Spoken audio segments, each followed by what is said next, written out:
विश्वानि देव सवितर्दुरितानि परासुव यद्भद्रं तन्नयासुव। ओम शांति शांति शांति। नमस्ते। गुरु कृपा से हमको भगवान के विषय में जानने का सौभाग्य मिलता है। गुरु के कारण ही भगवान का स्वरूप दर्शन हमको होता है। गुरु के कारण ही हम सच्चाई के मार्ग को जानते हैं और उस पर चलने का हम साहस कर पाते हैं। निरंतर गुरु का मार्गदर्शन, गुरु का उत्साहवर्धन और गुरु के जीवन को देख करके हमें सदा प्रेरणा मिलती है कि हम भी गुरु के ही शिष्य हैं, हमें भी उसी मार्ग पर उनके पीछे पीछे चलना है। और उस मार्ग के क्या नियम हैं, क्या पाथेय है, क्या उसके डूज एंड डोंट्स हैं, क्या करना है क्या नहीं करना है, ये सारा ज्ञान गुरु हमारा ध्यान दिलाते हैं उस चीज़ पर, शास्त्रों का अर्थ समझाते हैं और बहुत ही प्रेम पूर्वक हमको ऊपर उठाते हैं, सदा अच्छाई के पथ पर और बुराई को छोड़ने के लिए प्रेरित करते हैं। अपने जीवन से भी और अपने प्रवचन से भी प्रेरणा हमें देते हैं। बाकी यह साधक के ऊपर होता है कि वो गुरु की बात पर कितनी निष्ठा, कितनी श्रद्धा रखता है। और श्रद्धा रखने वाला ही ज्ञान प्राप्त करता है। श्रद्धावान लभते ज्ञानम तत्परः संयतेन्द्रियः। जिसकी इंद्रिय संयत हैं, जिसकी इंद्रिय भोगों में आसक्त नहीं है, जो असंयमित असंतुलित जीवन नहीं जी रहा है, वैसा व्यक्ति श्रद्धावान जब होता है तो उस अप्रमत्त व्यक्ति को ही ज्ञान प्राप्त होता है। ऐसा योगेश्वर भगवान श्री कृष्ण ने गीता में भी कहा कि श्रद्धावान लभते ज्ञानम तत्परः संयतेन्द्रियः। ज्ञानम लब्ध्वा पराम शांतिम अचिरेणाधिगच्छति। और ज्ञान को प्राप्त करके परम शांति तत्काल प्राप्त होती है। परम शांति तत्काल प्राप्त होती है तत्व ज्ञान से।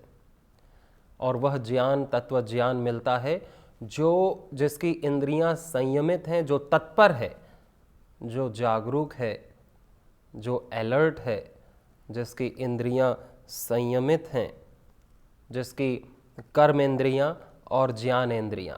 ज्ञान इंद्रियां से हम ज्ञान लेते हैं, कर्म इंद्रियों से हम कर्म करते हैं। कर्म इंद्रियां हमारी जैसे हमारे हाथ हैं, पैर है, हमारी वाणी वाक इंद्रिय है और पायु उपस्थ है, मल इंद्रिय, मूत्र इंद्रिय। ये 5 हमारी कर्म इंद्रियां हैं। हमारी 5 ज्ञान इंद्रियां हैं। एक स्पर्श इंद्रिय जिससे स्पर्श का ज्ञान होता है, एक चक्षु इंद्रिय, घ्राण इंद्रिय जिससे हम सुगंध लेते हैं, और स्वाद इंद्रिय जिह्वा जिससे हम स्वाद लेते हैं, श्रोत्र इंद्रिय जिससे हम शब्दों को सुनते हैं। ये 5 इंद्रियां हमारी ज्ञान प्राप्त करती हैं। तो जब संतुलन होता है ज्ञान प्राप्त करने का, क्योंकि इन आँखों से व्यक्ति बुरा भी देखता है, अच्छा भी देखता है, जैसे उसके भाव होते हैं वो वैसा देखता है, सुनने में भी, बोलने में भी, अच्छा या बुरा, करने में भी अच्छा या बुरा। यानी वृत्तियां 2 प्रकार की हैं, क्लिष्ट या अक्लिष्ट। या तो व्यक्ति अच्छा करेगा, देखेगा, सोचेगा, बोलेगा या बुरा करेगा। तो जब वह व्यक्ति तत्पर रहता है, संयत इंद्रिय यानी इंद्रियों पर उसके संयम रहता है, तो ठीक ठीक चीज़ें व्यक्ति करता है और ज्ञान ठीक ठीक प्राप्त करता है। ऐसा व्यक्ति के लिए बोला गया श्रद्धावान लभते जानम। फिर वो गुरु में श्रद्धा करता है तो उसको ज्ञान की प्राप्ति होती है। नहीं तो गुरु में श्रद्धा भले कोई करे लेकिन अपने बुराई को न छोड़े, अपनी इंद्रियों पर संयम न कर पाए और अजागरूक हो, अपने कुछ भी देखे, प्रमादी हो, तो उसकी श्रद्धा किसी काम की नहीं है। वो पूर्णतः श्रद्धा रख भी नहीं पाएगा, क्योंकि गुरु पर श्रद्धा रखने का अर्थ यह है कि जैसा जैसा गुरु कह रहा है वैसा वैसा जीना। तो अगर वैसा वैसा जिएगा तो अपने आप तत्पर हो जाएगा, अपने आप संयमित इंद्रियों का हो जाएगा, जीवन में संतुलन आएगा। नहीं तो वह केवल बोलेगा कि मैं अपने गुरु को बहुत मानता हूँ, मैं उनके लिए जान दे सकता हूँ, मैं उनकी बहुत पूजा करता हूँ, मैं उन्हें बहुत समर्पित हूँ, शरण में हूँ। लेकिन जहाँ करने की बात आएगी तो अपने मन का करेगा, सोचने की बात आएगी, खाने पीने की बात आएगी तो अपने मन मुताबिक जो उसकी रुचि है वो अपनी रुचि को नहीं छोड़ पाता। गुरु की शरणागति का अर्थ ये है, जब हम शरण में जाते हैं, दंडवत प्रणाम करते हैं, माथा टिकाते हैं, इसका मतलब है मेरा पूरा ज्ञान आपके चरणों में है, मेरी पूरी जो भी अच्छाई बुराई है वो अब आपके चरणों में है, आप मुझे स्वीकार करें, मैं सब कुछ आपके चरणों में छोड़ रहा हूँ। अब मैं कुछ नहीं, मैं खाली हूँ, अब मैं आपका हूँ, आपका जो आदेश निर्देश होगा मैं उसके हिसाब से चलूँगा, मैं अपनी रुचि और अरुचि के हिसाब से अब नहीं चलूँगा, मैं अपने राग द्वेष, अपने अहंकार के द्वारा अब नहीं चलूँगा। अब गुरु का अहंकार है कि गुरु कर रहा है, मैं तो केवल गुरु का हाथ हूँ, मैं तो केवल गुरु का यंत्र हूँ। जैसे ये पुस्तक एक यंत्र है, जैसे टीवी एक यंत्र है, हम कोई भी टीवी में चैनल लगा देते हैं वो लग जाता है। कंप्यूटर एक यंत्र है, हम जैसा इंस्ट्रक्शन देंगे वैसा वो आउटपुट देगा। इसी प्रकार जब शिष्य यंत्र बनता है गुरु का, तब गुरु अपना ज्ञान उसमें देता है और फिर वो शिष्य भी गुरुत्व को प्राप्त करता है और अपने हर प्रकार के अविद्या, तमस, अज्ञान, क्लेशों को छोड़ करके सत्य स्वरूप हो जाता है, सच्चिदानंद स्वरूप हो जाता है, वो गुरु ही हो जाता है। गुरु और शिष्य में फिर कोई भेद नहीं होता, भक्त और भगवान में फिर कोई भेद नहीं होता। भेद तभी तक है कि भगवान का अलग अस्तित्व और भक्त अपना अलग अहंकार, अलग अस्तित्व माने, अपनी रुचि, अपनी कामनाएं अलग माने। एकत्व कब होता है? जब भक्त मानता है कि मैं शरण में हूँ प्रभु की और मेरी अब कोई रुचि नहीं, मेरी अब कोई कामना नहीं, भगवान की जैसी इच्छा, जैसी भगवान की इच्छा, जैसा भगवान का जैसा आदेश, निर्देश, उपदेश, वही मेरा अब जीवन है। तो भक्त यंत्र की तरह काम करता है। जैसे ये हाथ एक यंत्र है, ये हाथ एक यंत्र है, जैसा आत्मा चाहे वैसा ये हाथ काम करेगा। ये हाथ आत्मा के विपरीत नहीं चलेगा कि हम नहीं चाहते भोजन को इधर उधर लगाना, लेकिन हाथ चाहता है कि हम इधर ले जाएं भोजन को। हम चाहते हैं भोजन मुंह में जाए हाथ से, लेकिन भोजन को आँख में या कान में तो नहीं डालेगा ये, क्योंकि ये यंत्र है। किसका यंत्र है? इस आत्मा का यंत्र है। ये शरीर किसका यंत्र है? ये किसकी साधन है? ये आत्मा का साधन है। इसी तरह जब भक्त भगवान का यंत्र बनता है, जब शिष्य अपने गुरु का यंत्र बनता है, पूरी श्रद्धा करके कि अब मैं नहीं, मेरा नहीं, मेरा कुछ भी नहीं, मैं भी खुद भी नहीं, मैं किसका हूँ? मैं गुरु का हूँ या मैं प्रभु का हूँ। तो फिर अब उसकी अपना अस्तित्व खत्म हो जाता है, उसकी अपनी चाहतें, इच्छाएं, कामनाएं, वासनाएं, रुचि, राग द्वेष, ये सब फिर खत्म हो जाता है। हम जब अपने आप को अलग मानते हैं इस अस्तित्व के, भगवान के, गुरु के, संसार के, तो हमारी अपनी कामनाएं होती हैं कि मेरी कामनाएं पूरी हो, दूसरे की कामनाओं से हमें मतलब नहीं रहता। दो व्यक्ति अपने आप को एक नहीं कर पाते, इसकी कामनाएं कुछ हैं, इसकी कामनाएं कुछ हैं, फिर झगड़ा शुरू हो जाता है कि मेरी कामनाएं तुम पूरे करो, ये कहता है मेरी कामनाएं तुम पूरी करो। अब दोनों की कामनाएं, सारी की सारी कामनाएं तो पूरी होंगी नहीं, कुछ होंगी कुछ नहीं होंगी, तो इससे दुख होता है, क्रोध आता है या मोह लोभ बढ़ता है। एक कामना खत्म होने पर दूसरी कामना को जन्म देती ही देती है। ये नहीं कि एक कामना खत्म हो गई तो वो कभी जन्म नहीं लेगी। एक कामना खत्म होते ही दूसरी कामना जन्म लेती है, दूसरी खत्म होते ही तीसरी कामना जन्म लेती है। इसी तरह अनंत कामनाएं आज तक हमने पूरी की और अनंत आगे खड़ी हैं। हम निष्काम नहीं हो पाते और कामनाएं हमें कभी तृप्त नहीं कर पाती।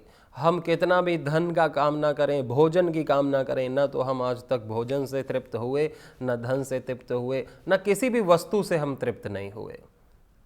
कामनाओं का यह बहुत बड़ा सत्य है कि कामनाएं हमें तृप्त नहीं करती, अतृप्त करती हैं, और एक कामना पूर्ण होने पर दूसरी कई कामनाओं को जन्म देती है। कामना पूरी होने पर पूरी नहीं हो जाती कि खत्म हो गई, पूरी की पूरी कामना फिर से उठ खड़ी होती है।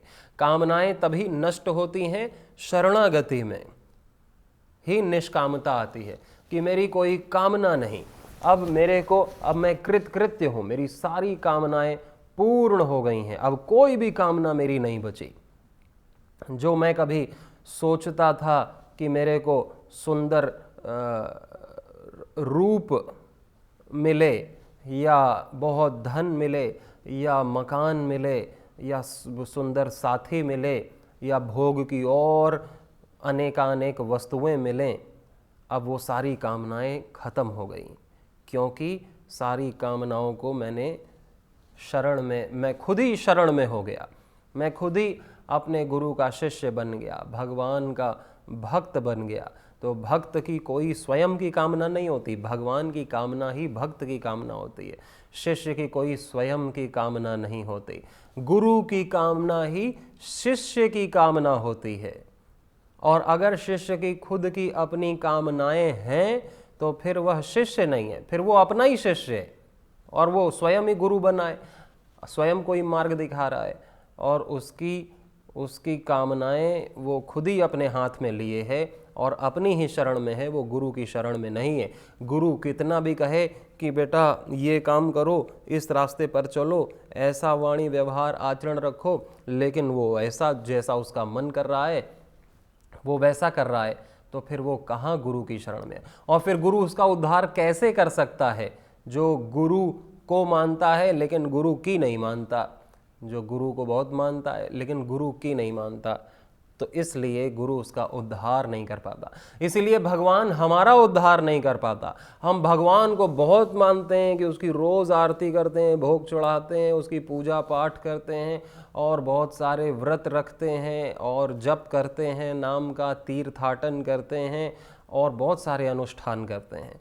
परंतु भगवान ने जो ज्ञान दिया है, भगवान ने श्रीमद् भगवद गीता में जो ज्ञान दिया है, आहार विचार का, वाणी व्यवहार का, योग का, यज्ञ का, सेवा का, दान का, तप का, जो भगवान ने उपदेश वेद में किया है, हमारा जीवन उसके अनुसार नहीं चल रहा कि ये तो पुस्तक है, इसके अनुसार हमारा जीवन कैसे चलेगा, भगवान के शब्दों के अनुसार कैसे हमारा जीवन चलेगा। हम तो अपना जीवन स्वयं चलाएंगे क्योंकि हमारी ये कामनाएं हैं, ये हमें पूरी करनी है।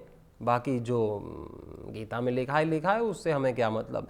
हम तो केवल भगवान श्री कृष्ण के मंदिर जाएंगे, वहाँ लड्डू चढ़ाएंगे, वहाँ दान करेंगे और बाकी जैसा हमको जीना है वैसा तो हम जिएंगे ही, अपनी कामनाओं के अनुसार, अपनी रुचियों के अनुसार, अपनी इच्छाओं के अनुसार। इसलिए फिर वो भक्त नहीं हो पाते, भक्त फिर भगवान से एकाकार नहीं हो पाते, हमारा कभी उद्धार नहीं हो पाता, क्योंकि हम भगवान की शरण में बस नाम को जाते हैं, मत्था टिकाते हैं, बाकी फिर मत्था उठा करके चल देते हैं कि मेरी कामनाएं कहीं मैंने सौंपी नहीं किसी को, वो मेरी ही हैं और मैं अलग हूँ। हम एक नहीं हो पाते। चाहे भक्त भगवान से शरण में चला जाए तो भी वह परम गति को प्राप्त होगा। और क्योंकि भगवान का ही स्वरूप गुरु होते हैं, जैसे भक्त भगवान की शरणागति में जाकर के भी उसी परम गति को प्राप्त करता है, वैसे ही शिष्य भी गुरु की शरणागति में जाकर के भी उसी परम पद को प्राप्त करता है। क्योंकि गुरु सिद्ध हो गया है, गुरु जीवन मुक्त हो गया है, गुरु परमात्मा से एकाकार हो गया है। तो जैसे या तो कोई नदी सागर से मिल जाए तो भी सागर से एकाकार हो जाएगी, और यदि कोई नदी ऐसी बड़ी नदी से मिल जाए जो सागर में मिल रही हो आगे जाके, तो भी उसे सागर में मिल जाना है। तो इस तरह या तो कोई इतना पुण्यवान हो, इतना ध्यानी और ज्ञानी हो कि वो स्वयं परमात्मा का साक्षात्कार करके परमात्मा की शरण में हो जाए, अपनी कोई कामना न रखे।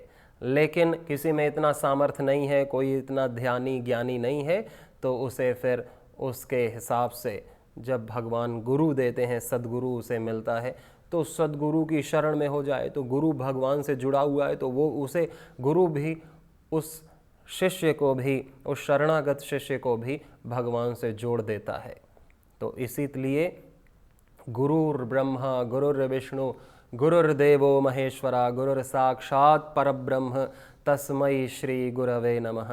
गुरु की वंदना की गई कि गुरु साक्षात ब्रह्म है, गुरु साक्षात विष्णु है, गुरु साक्षात शिव है, गुरु ही ईश्वर का साक्षात मूर्त रूप है, स्वरूप है, और उसकी शरण में जाने से हम भगवान से ही मिलते हैं। उसकी शरण में जाना भगवान की ही शरण में जाना है। अपने गुरु को प्रसन्न रखना भगवान को ही प्रसन्न रखना है, और अपने गुरु से द्वेष करना, गुरु की बात ना मानना, भगवान से ही द्वेष करना है, भगवान की ही बात ना मानना है। फिर उसका तो कोई भी उसका फिर प्रायश्चित नहीं है। गुरु का जो अपराध करते हैं, जो नाम अपराध करते हैं, फिर उसका कोई प्रायश्चित नहीं है।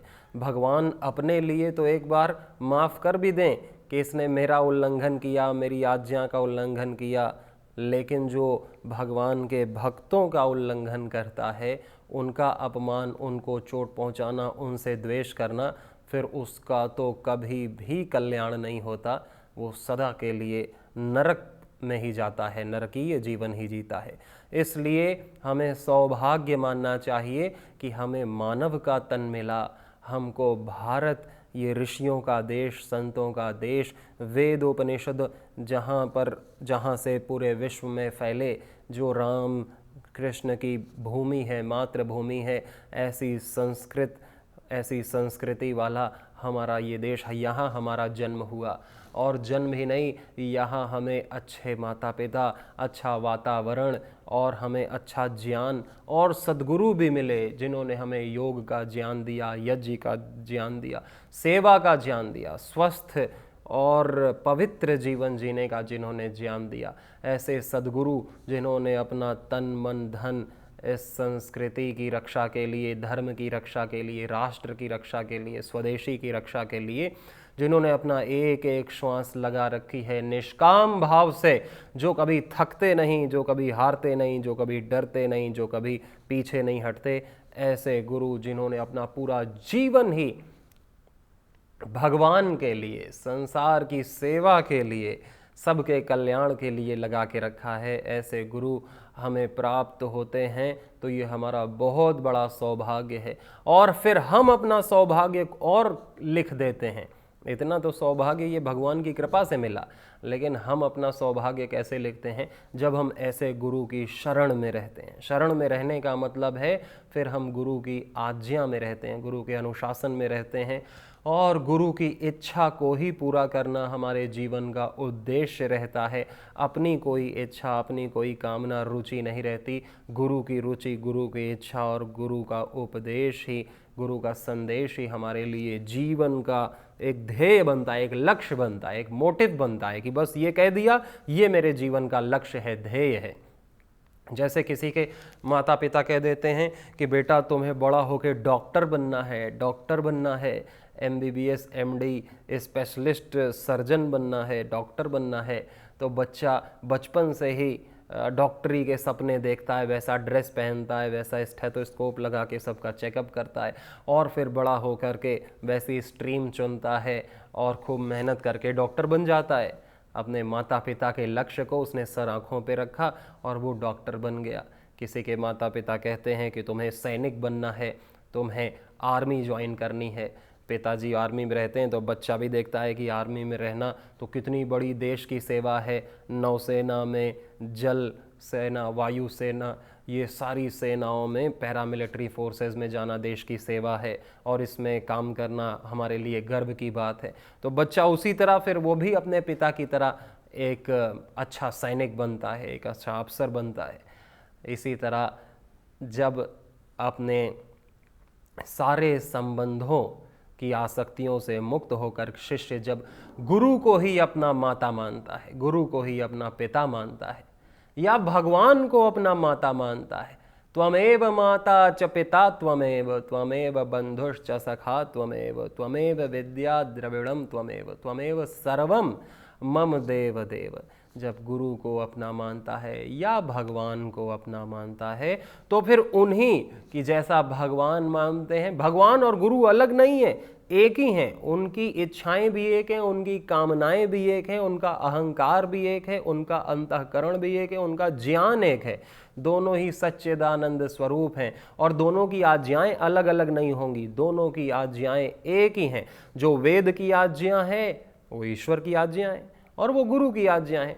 तीनों की आज्ञाएं एक होंगी अपने शिष्यों के लिए। ये तीनों यही चाहते हैं कि ये हमारे जो शिष्य हैं ये सुदुर्लभ धर्मात्मा बन जाएं, सुदुर्लभ महात्मा बन जाएं कि वासुदेवः सर्वमिति, ये सोचने वाले कि वासुदेव ही हर जगह है, ये जगत की सेवा करने वाले, ये जीवन मुक्त होकर के जगत की सेवा करने वाले, कामना मुक्त होकर के निष्काम होकर के सेवा करने वाले बन जाएं, ये ऋषि बन जाएं, ये ब्रह्म बन जाएं, ये सुमेधा से युक्त हो जाएं, ये परमानंद को बांटने वाले हो जाएं, ये धर्म की और न्याय की, शांति की स्थापना करने वाले इस विश्व में बन जाएं और इस विश्व में जितनी पीड़ाएं हैं, दुख हैं, रोग हैं, दुर्व्यसन हैं, अनाचार दुराचार हैं, इन सब को हरने वाले बन जाएं, असत को हरने वाले। पहले अपने जीवन से असत को नाश कर देना,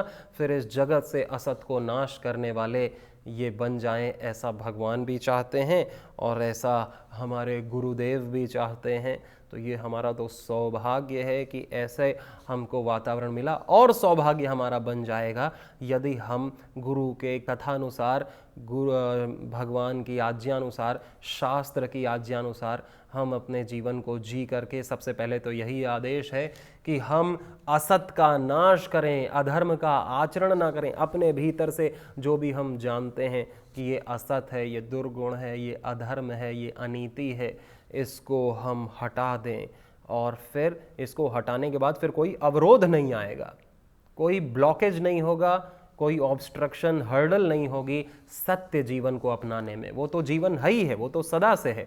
अपनाने में तब होता है जब हमारी दुष्कामनाएं, हमारी दुर्इच्छाएं, दुर्भावनाएं एक फ्रिक्शन, अवरोध पैदा करती हैं। जब वो असत दूर हो जाएगा, जीवन में सत्य की साधना की अभिव्यक्ति अपने आप होगी, फिर हमें कोई भी मुश्किल प्राप्त नहीं होगी, मालूम नहीं पड़ेगी। सतपथ पर चलने की, योग पथ पर, सेवा पथ पर चलने की कोई समस्या हमें नहीं लगेगी। बड़ा ही आसान सीधा रास्ता हमें यह मालूम पड़ेगा जब हम अपने भीतर के दोष, असत को दूर करेंगे अपने संकल्प से कि आज से मैं भगवान की, गुरु की शरण में हूँ, आज से मेरी कोई इच्छा नहीं, गलत चीज़ मुझे करनी नहीं और बस मेरा ध्यान, मेरा फोकस मेरे गुरु की आज्ञा पर, मेरे ईश्वर पर मेरा होगा। तो ऐसे सब का कल्याण संभव है। जो भी इस मार्ग पर व्यवस्थित चलेंगे उन सब का समाधान जीवन का निश्चित है, संभव है। सभी को बहुत सारी शुभकामनाएं। नमस्ते।